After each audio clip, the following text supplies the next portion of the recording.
All right. So let's wait for it to come up live.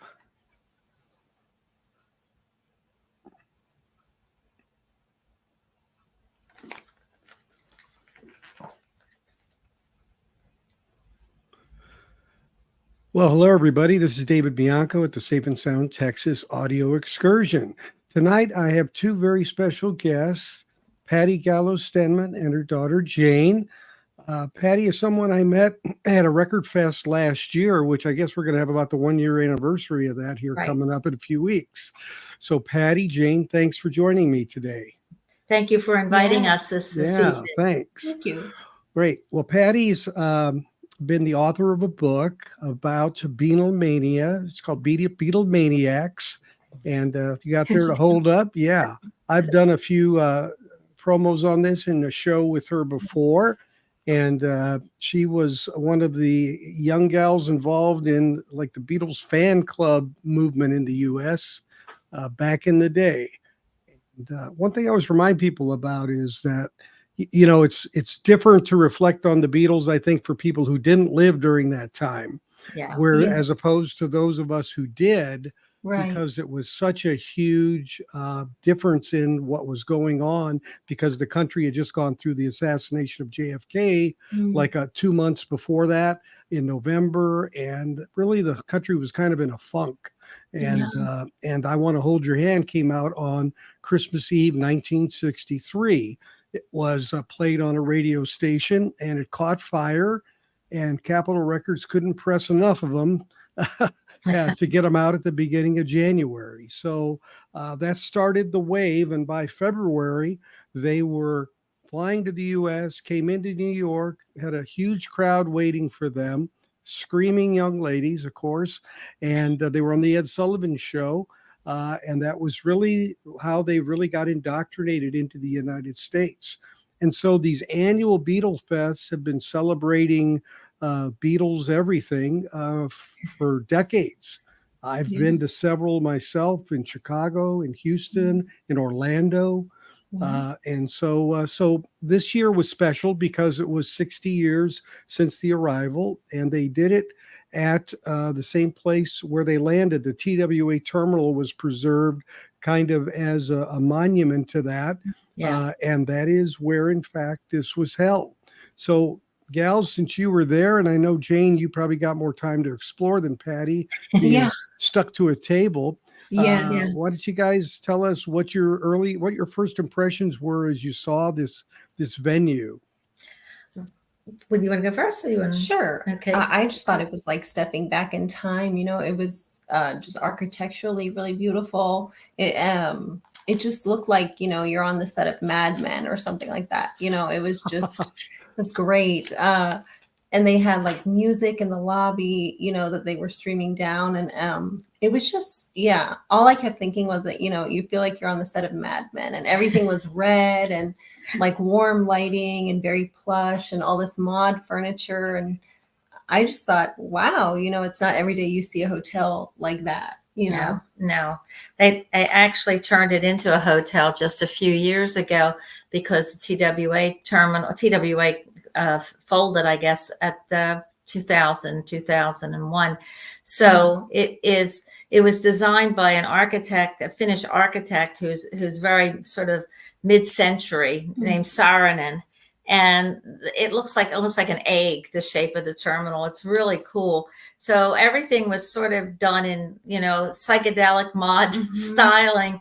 And there are little museums in there for costumes and what was it? They had like stewardesses and flight attendants uniforms through the years, like all the way from I think the 60s through the 90s, through like 2000. It was really cool. And you could see how they had the plane outside. And you could see how the uniforms got like, you know, less glamorous, more functional through the years. Like they went from real, and they had uniforms by like Valentino, all these, you know, designers. It was really interesting. And then they had those sets, like you said, they had a beauty parlor with those, you know, hair dryers. They had an old-fashioned beauty parlor. And and a bank of payphones that you used to see in airports, which you don't see anymore. No. And they had that there, and they outside of the hotel, they actually have a genuine airplane that you could go up the steps and you can sit down in the comfortable seats that they had back then. Yeah, spaced out a little bit. Yeah. Right. Yes. And in the back of, way in the back of the airplane was a bar, and you could buy drinks, which was really cool. So a lot of the people who went to the fest were in and out of the airplane taking pictures and things.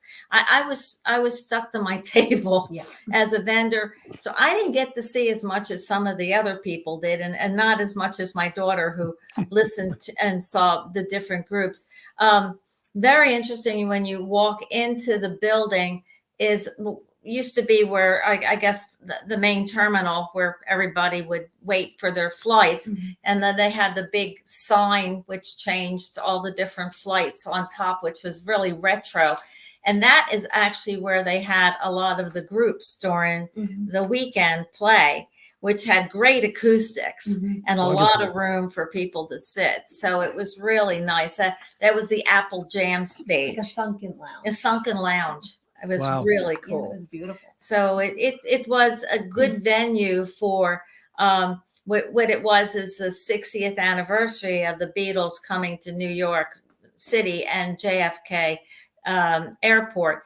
But it was also the 50th anniversary for, this is the little brochure for the Fest for Beatle fans, owned by Carol and Mark Lapidus.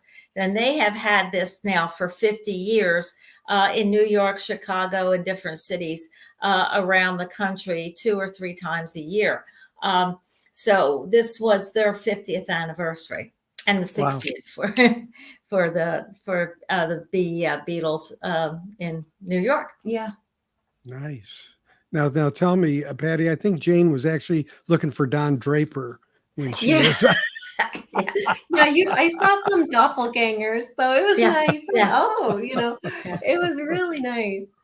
It was very cool. You just felt, I just was, Mom said I was just smiling the whole weekend, it was just, it was great. She had a great time. It was her first Beatle Fest, which is just how it goes. And it was, it's amazing because you find at the Fest for Beatle fans now that there's like 3 different generations. Sometimes even 4, because you've got great grandparents down to the little kids now that they're coming. It's usually a very family oriented, especially during the day.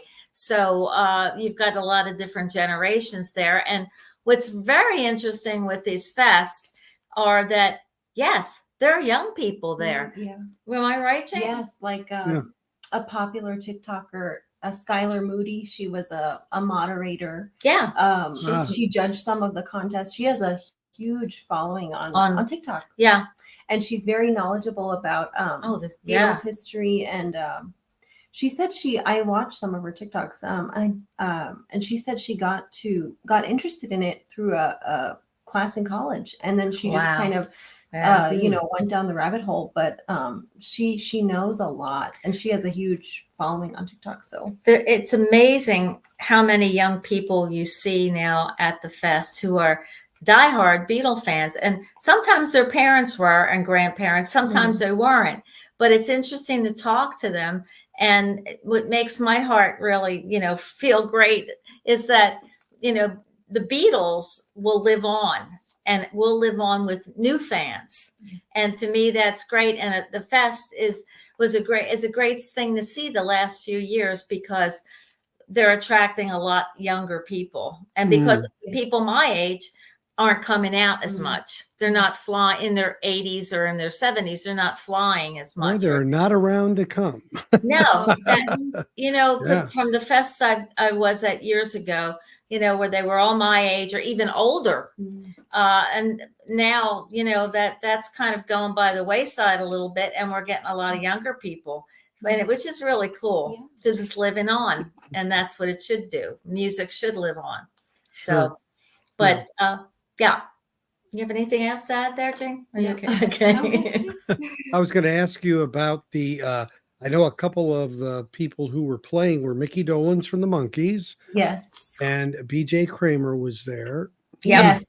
And now BJ was he recorded some songs that were written by at least Paul. I'm not sure if it was Paul and John, but Yeah. Bad to Me is one that comes to mind. Right. I know his biggest hit, I think, was Little Children, but I don't know if Yes. it was a Beatles song or not.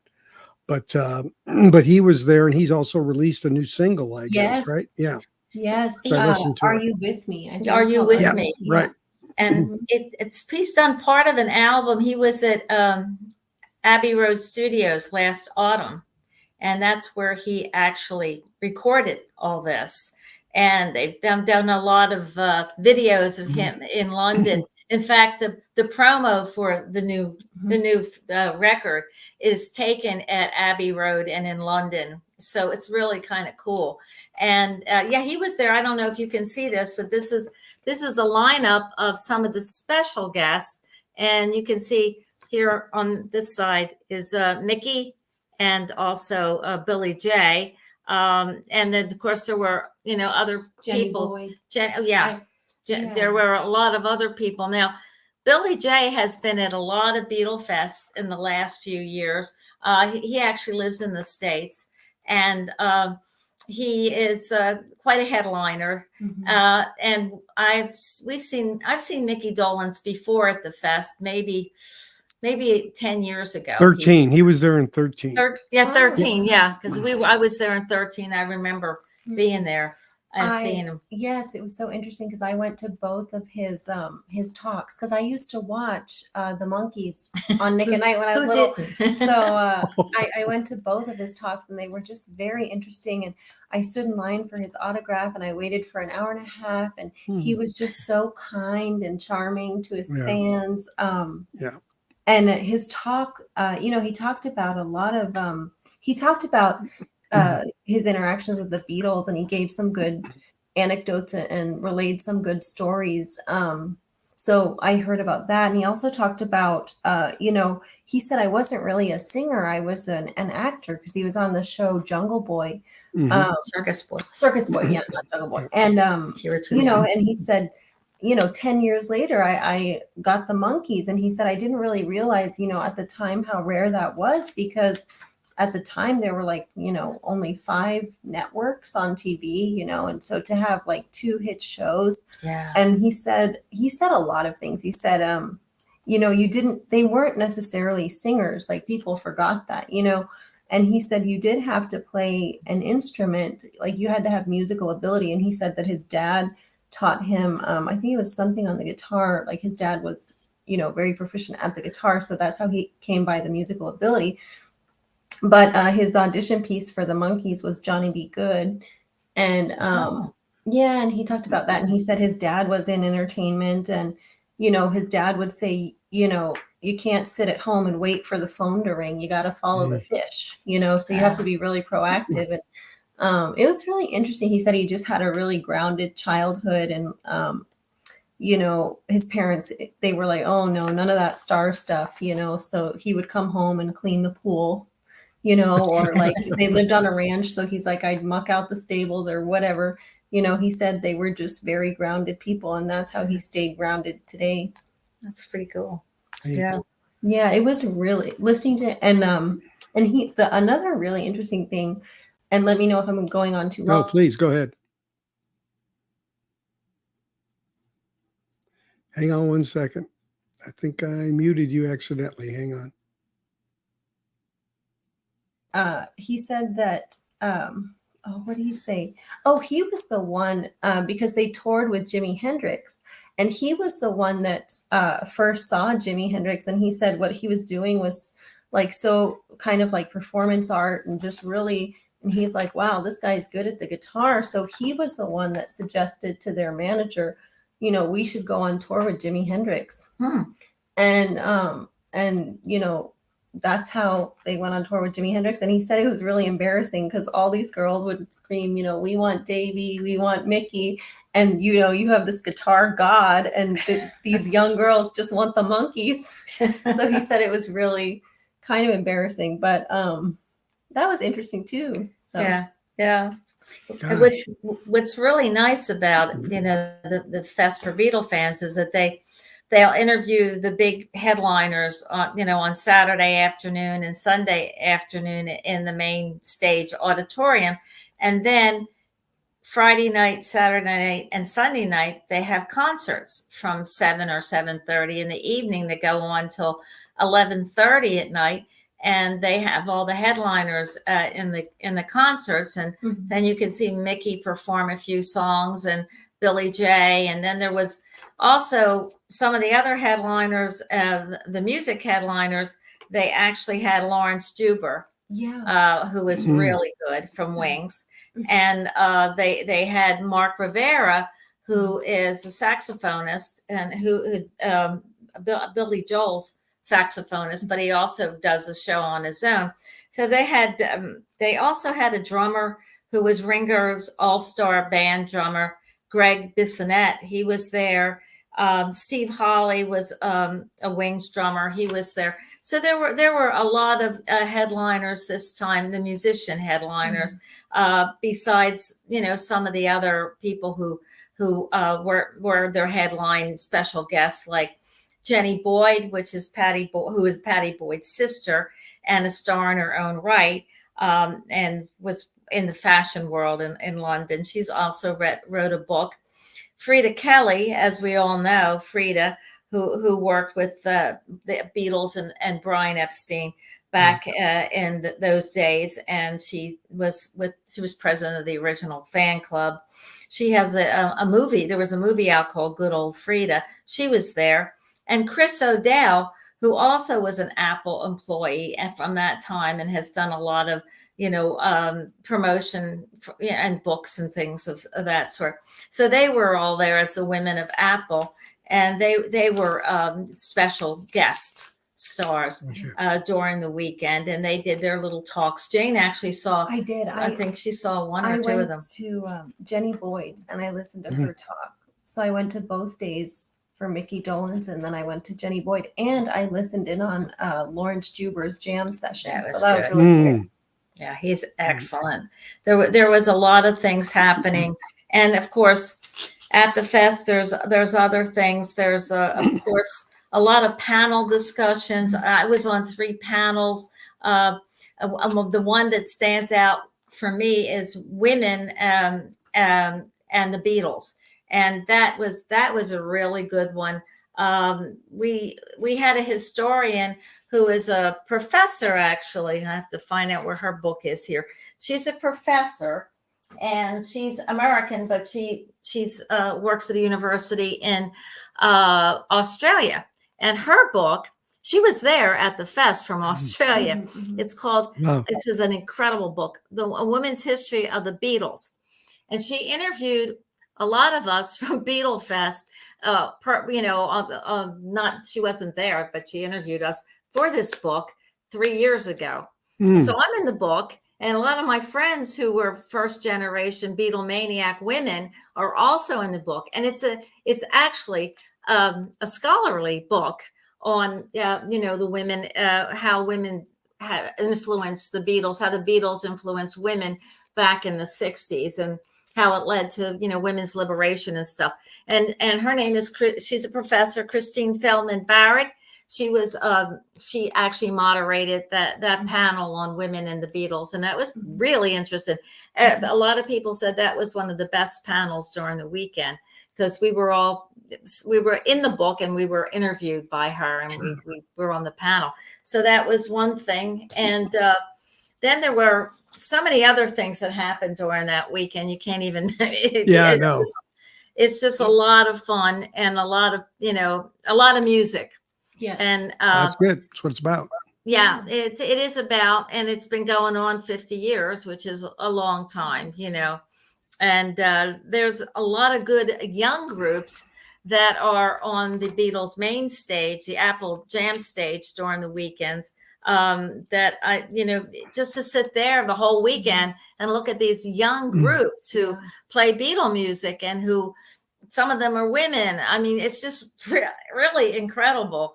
But that's another thing that's good. And of course, what did you think, Jane? What you kind of moseyed around? Yeah, I thought it was just very interesting to listen to, both days of Mickey Dolan. I guess badge. And that's right. I have one too. Badge. Mine's in my special, bookcase now. Yeah. But I thought it was very interesting just to listen to Mickey Dolenz, and he looks pretty much the same. He looks very much like he did on TV. So I was just starstruck, and he relayed all these interesting stories. And Jenny Boyd did too. She said that somebody asked her, like, what was it like with George? And she said he was just so generous. And, she said, I was working at a clothing shop in LA at the time. And, I wasn't making that much money, but he would do things like he would just send me 100 pounds in the mail. And she said, like, back then that was a lot of money. So he would just, he looked out for her, and and she said, like, I remember her saying, like, the three of them would just hug, and he was just like a very sweet, kind person. And she said she was like very connected to her sister. Like, it was really interesting, like very close with her sister. And she said, like, sometimes I would, I would dream that I was at this dinner party and these people were there. And then I would tell my sister I had this dream and I was watching a dinner party. And she's like, what's weird is my sister would say, oh, well, those people were actually there, So we did have a dinner party. And she's like, I never figured out how that happened, but we were just very, very connected. And then she talked about like dating Mick Fleetwood and from Fleetwood Mac. And it was just very interesting. Like they would just talk about, being young in their lives. And Mickey Dolenz too. Like, what else did he say? I'm trying to think. He said a lot of interesting things, but I just remember him talking about doing Circus Boy when he was younger. And then he said he was up for, like, before the Monkees, he was up for 2 different pilots. He auditioned, like he said, at the time, surfing shows were very popular. Yeah. So he auditioned for a surfing show and didn't get that one. But and he said, his dad would always say, you got to follow the fish. That's cute. And I just thought it was very interesting. And he said that Paul, like, invited him over to their house. And he said, I thought it was going to be, like they're all dressed in all these, crazy get-ups. So he's like, so I wore this weird psychedelic outfit and, I was all dressed up, and I go and I knock on the door and they're all normal, like in normal clothes. And he's like, oh, it was so embarrassing. But he said, they were great. And he said, yeah, they were just like normal people. Yeah. Yeah. So it's cool. It is cool. Yeah. I Did Mickey have anything? Did he talk about the Monkees at all, or was it mainly about his association with the Beatles? He did a little bit. He just said, like, a lot of people think, like, at that time they got so. He said the Beatles got it. Like, they understood what the Monkees were about. Kind of like, what was that show?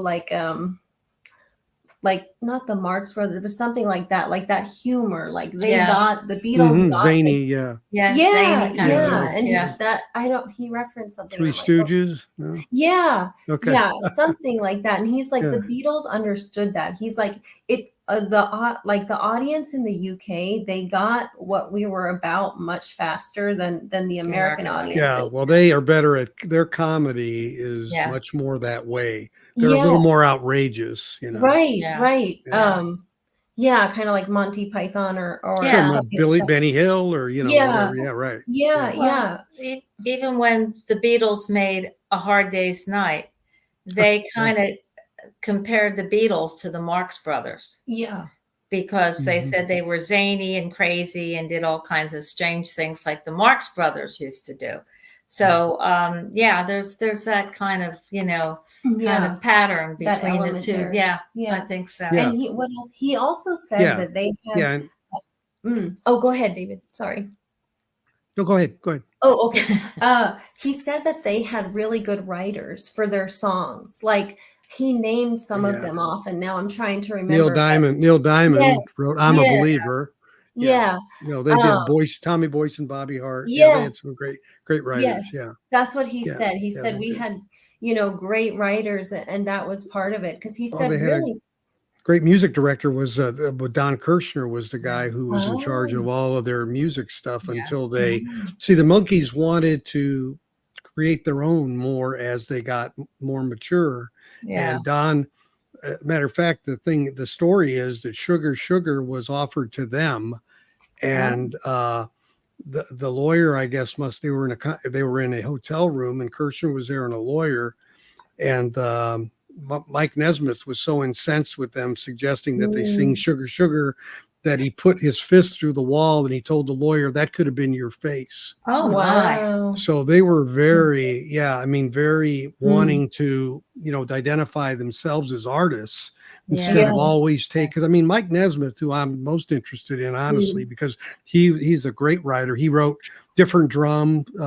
Linda Ronstadt did that with Stone Yeah. Ponies. Yeah. He's wrote a lot. He was involved with the startup of video music before MTV came to be. Wow. I didn't know that. So he won the first Grammy for a long form video Oh, I didn't know that. with elephant parts. So Mike was quite creative. So I just and of course Mickey's the only one left. I mean, it's kind of a Yeah. so I know he carries it around as a Yeah. he feels he needs to do that Yeah. to carry on the legacy while it can be done. Yeah. And So- that's what, that I think the moderator asked him that too. He's like, how does it feel, to be the only one? And he's like, he did say something along the lines just like that. He's like, well, I can't speak for them, but he said he's very aware of it. And he did ask him, how do you deal with fame? And he did say, he said his parents taught him very early on, like, Grounded. to be grounded. And there's just like, Yeah. you have a persona and you put on that persona and you just are kind and just, treat your fans with respect. Because without the fans, where would you be? That's true. So That's true. Goes back to the old saying, be kind to the people you meet on the way up because you're going to meet the same people on the way down. yes, Absolutely. Yeah, that is Absolutely. true. Yeah. That's true. Yeah. Yeah. He, Mickey, I think released an album in the last year or two as well. Yes, I think he did. Yeah. He did. So- He did. Did he play any of those songs? No, he he just played the typical Monkeys, monkey songs. songs. Yes, I but remember. it was very interesting. Standing in line to get an autograph. People had brought. I wish I had old albums old for him to albums, sign. from the sign. I could have gave you any number of those albums to take. My goodness. That's so sweet. Yes, I saw, and I was at the I don't know if you know, but the Louisville Antique Mall, and they have quite a collection of records at that antique mall, and you can just kind of peruse them, and for good monkeys prices too. And they had a lot of monkeys ones. I thought, oh my gosh, oh darn! If I would have known, Yeah. I would have brought one for him to sign. I said to Jane, now that she saw Mickey in person, she should start a monkeys memorabilia collection. There you go. Albums, since I have the Beatles, and what better would be Jane to start with the monkeys, Yeah. It'd be kind of That'd fun. be fun. Yeah. Yeah, I think that'd be good. But Yeah. actually, I've been working on a video on Michael Nesmith. Oh my goodness! Wow. So, yeah. Oh. And he So, just passed away now. Yeah, about a little over a year ago. Yeah. Yeah. Yeah. And Yeah. Very sad. yeah. My sister was telling me though, because I know Mickey Dolan's he did come out with a book, and I'm trying to get my paws on it, but it's called I'm Told I Had a Good Time or something. Yeah. Something along It's a great title for a clever book. But my sister was telling me, she's been on a memoir kick recently, so she's been reading a lot of them, and he's mentioned in quite a few, and he talked about even during his talk, he said he was down in Laurel Canyon with Mama Cass and all those everything that was going on, and he's mentioned in, I think my sister was reading Robbie Krieger's memoir, and He's mentioned there. He's mentioned there, and he was kind of at the epicenter of a lot of stuff. So That Laurel Canyon group, I guess. So, yeah. And and Harry Nilsson. Yeah, they used to have a group. Oh yeah. Yeah. John Lennon said Harry Yes. was John got talented. involved in that one. Yeah. Yes. Yeah. Yeah. So Yeah. he mentioned some of that. It was just very interesting, to hear him. And then he's like, I remember him saying too that probably, you could compare the Monkees to today, kind of like to the show Glee. It was like a fake Glee club, and the audience had to buy into the idea that they were fake, and he said, it was kind of a hard thing for them to wrap their head around, but like they were much more receptive with Glee, but that's kind of what the Monkees were, they were a fake band. Yeah. So To start with. I remember him comparing it to Glee. Yeah. One of the things we do is we get people commenting. So I'm going to show. So a guy named Music Sanctuary has joined us. He's with me often on these streams. Cool. Thanks for joining. Hello. And then Novice Nick, who's a friend of mine out of Louisiana, is joined us as well. So some people comment, some people don't, but that's all okay. Cool. Okay. So Very Yeah. So tell me, what do you think? I was going to ask Jane, did you get into the airplane? I was curious. I did not. No, you did not either. Oh, geez. No, I didn't get there. I just saw some of the uniforms upstairs and like the uniform exhibition, but I didn't get into the airplane. No, I wish I had because it was just so cool. That's what I wanted to do. I mean, it's an interesting hotel, and people say it's just amazing just to stay there, to treat it as almost like a museum. Mm-hmm. Sure. Because it's part of the 50s, the 60s, the 70s, and flight. They actually even had a little display of luggage from the 1950s and 60s. It was just I mean, it was just amazing. But we didn't get into the plane, and that really bothered me afterwards. But when you're a vendor and you're back and forth and with all the different panel discussions, and then in the evening it was really important. I would close up and we would go to the concerts a little early. That was always fun. But there's a lot of other things there. They have a transcendental meditation room. They have different contests for if they've done that for years, and that started about, I want to say 10 or 11 years ago, when Mia Farrow's sister, I'm trying to think of her first name. She's head of the Transcendental Meditation groups in New York or something. And they had her lecture at Beatles Fest. And then after that, I guess is it Prudence, her sister? Yeah. Prudence. And after that, they decided to put in a transcendental meditation room at Beatles Fest, where you can just go and listen to how to meditate and just meditate during the day, apart from all the music and the all the fun things. And so they have that, and they have art rooms, and they have costume contests, and you name it. They have an auction. Usually, I don't know about this year, but usually Yoko Ono gives something for the auction, and the proceeds go to it's against gun violence, and it's been for years. It's been their charity up at the Fest for Beatles Fans, and I guess it was this year too. I didn't pay too much attention because I'm stuck, usually in one place. So, but that is something.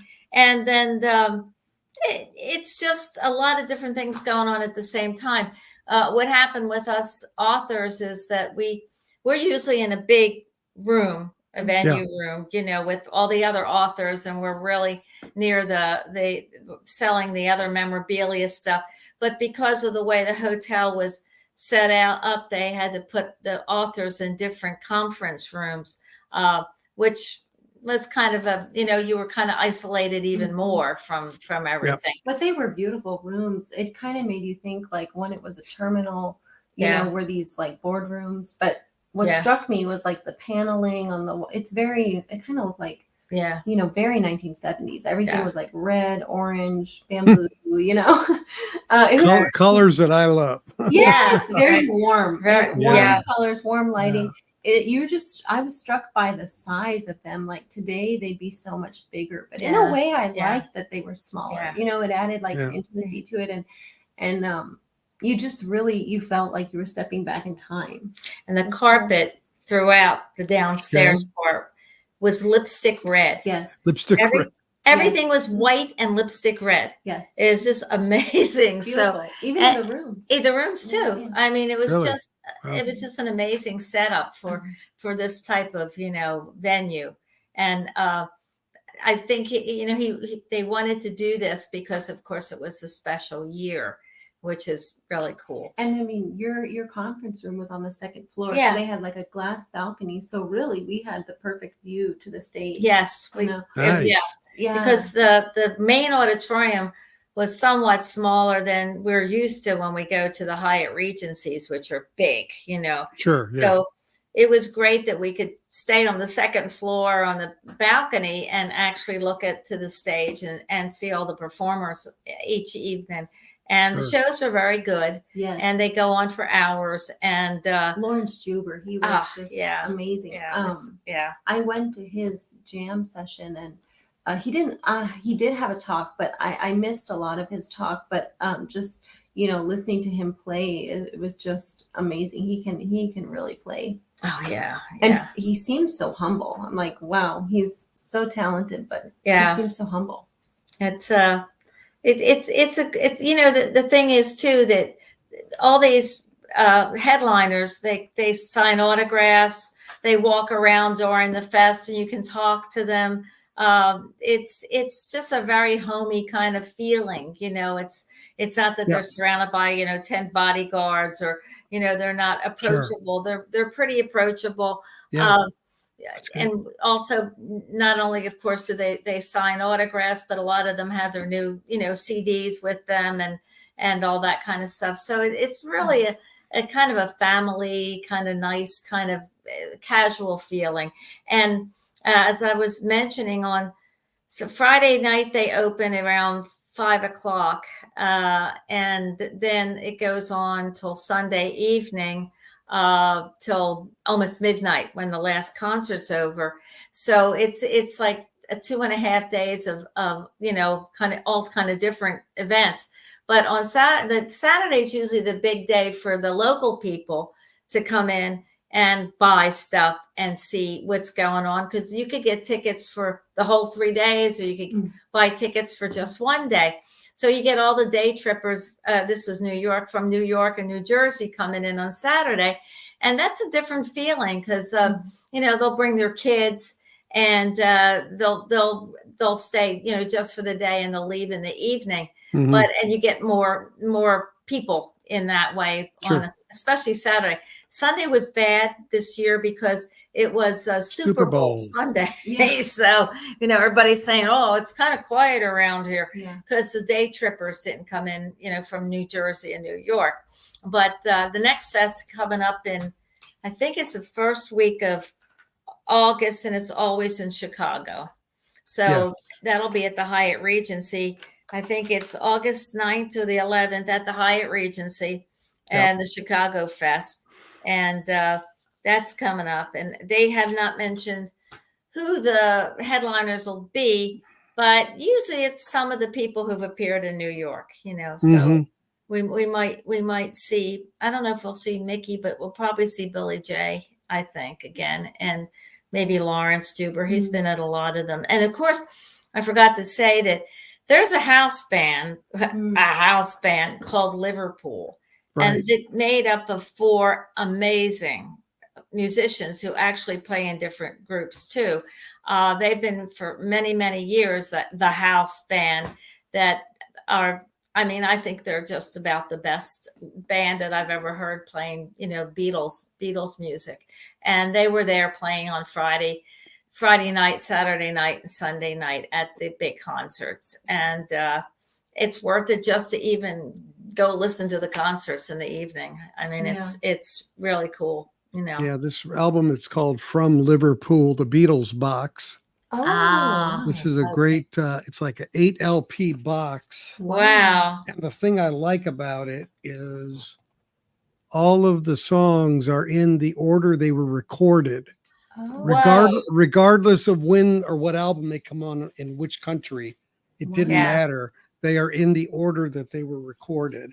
it's So it amazing. really gives you a really good, as they matured, a Mhm. really good impression Yeah. of how it happened.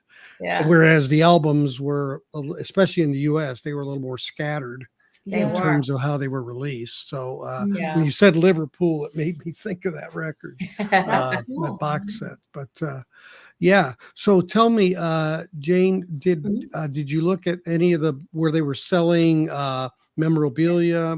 Were they selling any records by any chance? You know, yes, there was a room with records and prints, and I think there was one really beautiful print I remember of John Lennon, like a black and white. Mm. Yes, they were selling quite a few records. You would go look through the bins, and yeah, it was neat. It was just you know, because just the sheer volume of things that they have, or they have things that are, I think you said too, just you know, very like one-off, unique kind of pieces. Mhm.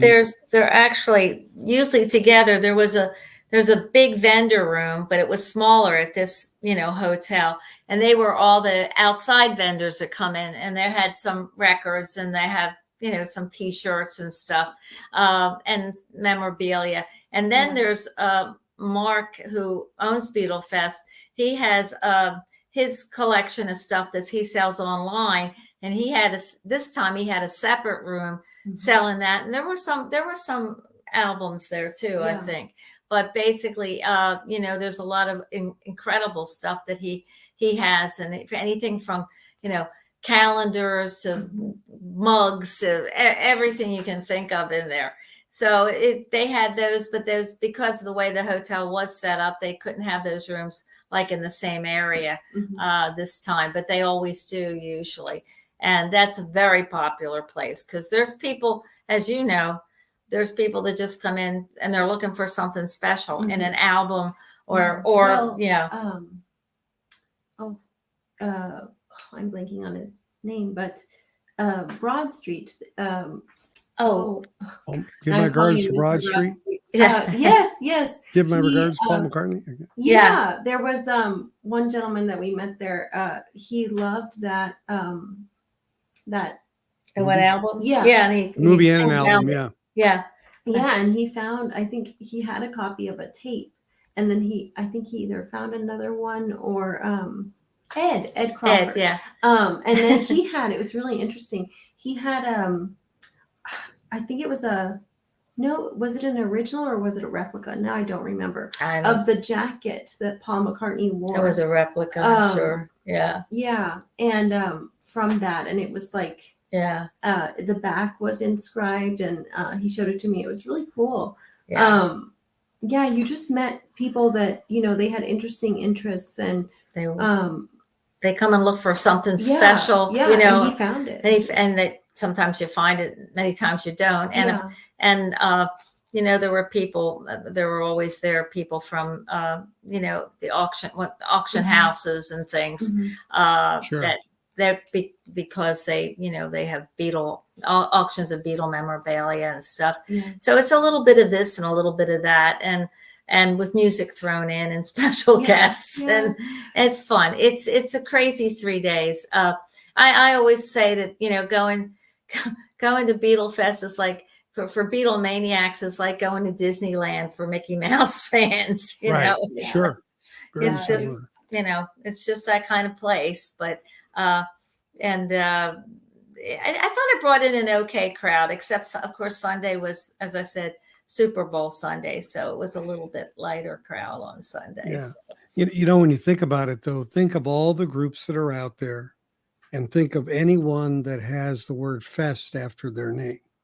Yeah. Right. I mean, is there a Stones Fest? I mean, is Right. there, Doors yeah, I Fest. mean, No, yeah, I mean, it's just so unique. Yeah. So There's it not- just, there's not even a Monkey Fest. I don't No, think. I No. wish. no, Yeah. Now, Yeah. Well, you know, the only thing I can think about is a friend of mine here had gone on there's these cruises now that oh are yeah, rock and roll I've got a cruises. friend that was on one 2 weeks ago. Yeah, Yep. Oh, wow. and she went on the blues cruise, Oh, which is yeah. the Moody's Blues. Right. And that was about 6 years ago. And they had a couple of those just for the Moody Blues Sure. fans, but it was called the Blues Cruise. And that's Really? the only one I've heard that's actually, named after anybody. There's several of these music cruises for rock and roll, and they're getting very popular, but also they're very expensive, because hmm it's 4 or 5 days in the Caribbean or whatever it is, so it's kind of worth it. I think Peter Asher has actually been the MC for a couple years for one of the cruises in April, and I'm trying to think of the name of the cruise. Is it the Flower Power? Flower Power Cruise. Flower Power. But there's one that was last weekend, and he wasn't on that one, but some of the other people I know were, and that was another rock and roll cruise. So they're all over the place, but So nothing. Peter Asher of Peter and Gordon. Yes, and Jane Peter Asher's Asher, brother, yeah, Jane's brother, who was Paul's girlfriend for a while. absolutely, and Yeah. also Peter, who was James Taylor's first manager and Yeah. Linda Ronstadt's first manager. hmm He's done a lot, and he just got he got a Grammy again this year Did for he? his long-standing whatever it is in the industry. Achievement, probably. Yeah. So he's a very nice man. He's often at Beatles Fest, and he does. It doesn't come here. I try through a friend of mine who's good friends with him.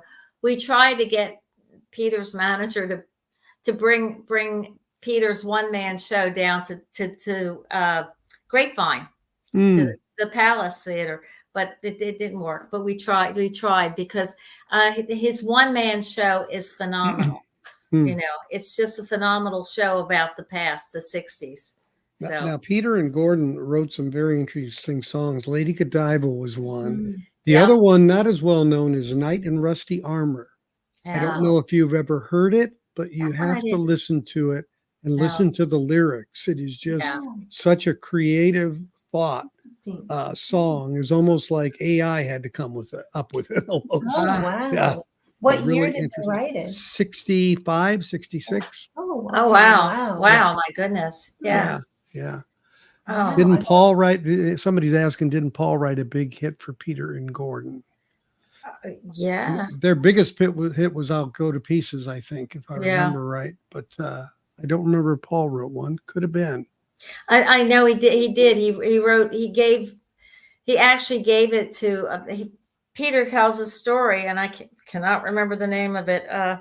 But he tells a story about when he lived in the attic of the Asher's house for a while. Okay. And he used to, play tunes and things and practice his music. And Paul gave it was a throwaway, song. And I guess it was World Without Love. That was a big one. Yes, it was World Without Love. And he actually, he kind of gave it to Peter when they both shared a room in Mr. and Mrs. Asher's house on Wimple Street. I've seen that. I walked past that. I did the walking tour. Oh, and we saw that. And then Cool. isn't in the back where Paul had to go out the back window at that? Yes. Into an alleyway? From the attic, he would go out on that alleyway because the fans were down there in the front. So, but he moved in their house for a while, when he couldn't live anywhere else in London because people were after him all the time. So he became very good friends with the whole Asher family, which is really cool. So, but there's a lot of good stories. Peter has this one man show is just phenomenal, but he doesn't, as I said, he doesn't come to this part of the country, but he does play it at Beatles Fest when he's at Beatles Fest. I wonder if he'll be in Chicago. Yeah. I don't know if he's going to be in Chicago. I hope so, but it's worth it. And then there's another really good group that comes together at Beatles Fest, and it's Peter Asher and Jeremy Clyde from Chad and Jeremy. Ah, okay. And they come together and sing together, and they do a 2-man show with the backdrops and stuff. That is phenomenal because they, you know, they both lost their partners, you know, to death. So, you know, their voices really merge very well, and they do an excellent show together. And sometimes they go on the road together and do that show. And sometimes Peter goes by himself and does his show. So it's worth it if it comes anywhere near where anybody's living to go see their show, you know, 1-man show or 2-man show. Wonderful. Yeah, I'll have to look for that because I'm considering going to Chicago for sure. So yeah. I'm interested to see who's going to appear in Chicago this August. Really. So yeah, I didn't see that they'd announced who's there yet, so we'll have to wait and see what it's going to be. They'll be announcing part of the guests in May. They'll be making the announcement on the Fest for Beatle Fans website. So that'll be announced. So we're all waiting to see who's going to be there. Great. Yeah, I guess so. Yeah. Well, great. Well, I really appreciate you both taking the time to sit and talk about this. It's one of those things I wish I'd have been there. I tried, and then I ended up having to go back to work part-time at the beginning of the year, which I hadn't planned. And so I didn't have the time to make it, but I'm glad I got some feedback on it. And sounds like a cool place to visit either way. Is that active? It's kind of active even outside of Beatles Fest, I guess. Oh, you mean with TWA area and all that? Yeah. It's a very active. Actually, they said that if you have a stopover in New York just for the day, they can rent a room, you know, there for some hours because people love to see that building. It was a Terminal 4 or 5. I can't remember now. I think 5. It was 5. It's right at Terminal 5. International at Terminal JFK. And it's like a museum, you know.